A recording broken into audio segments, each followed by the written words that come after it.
Alex, the boogeyman here. Title Boxing Club Pittsburgh with your focus point of the week. Of course, Christmas is upon us. Christmas season upon us. Santa Claus is coming to town, and we all know he goes down chimneys. When he goes down chimneys, he drops straight down. You can't twist or do anything else to go down a chimney.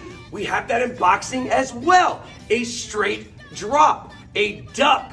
Now, most of us are more familiar with rolls where we do drop down, but then we also turn at the bottom. So we're going underneath the punch and we're coming out and loading the other side.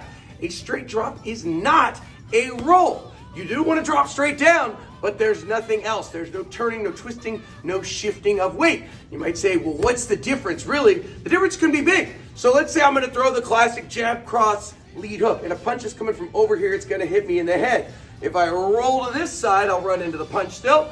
To roll to the other side, I've got to get my weight back, the slip and roll. Maybe I don't have time to do that. Maybe I don't even know what punch it is. I just see it coming. I drop straight down, and then I come back up with a counter punch. So no matter where your weight is in a combo, you're dropping straight down. You're not throwing the combo, resetting, and ducking. No. Wherever that weight is, you drop straight down. Now you do load the other side, load the counterattack, which is another nice thing you can use those ducks for, is just like every defense in boxing will load offense, so does the duck. The uppercut is the obvious example because I'm ducking down and look, my legs are all loaded to push off the ground and throw that uppercut. But even if I want to throw a straight punch, let's say a cross, jab, cross, hook, I duck down, I'm pushing off the ground, I'm rotating my hips, so I'm getting some of that leg drive, harnessing some of that power into my cross. We talked about the jab, even the woodchuck jab, where I go down low, push off the ground, and whip that hand out. I can get that little extra power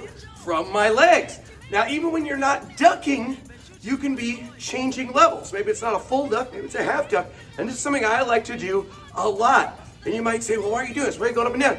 Well, number one, if I have to defend, if I have to duck, it makes it so much easier. If I'm stiff, right, it's very hard to suddenly go, oh God, I gotta move my head. But if I'm always moving my head, you go side to side, or you go up and down. Plus, it makes it harder for my opponent to see what I'm gonna do next. Am I gonna throw punches high? Am I gonna throw them low? You just don't know. And we like to keep our opponents surprised, just like we wanna wrap those prints. We don't want our opponents finding out what we're getting them until the big day when it's time to throw the punch. So that's what we're doing, lots of bending knees. We still don't know how a human knee bends, but we're gonna be working out this week with our ducks, our ducking counters, and then just even our up and down. That's how Santa does it, so that's how we're gonna do it. Ho, ho, ho! Merry Christmas!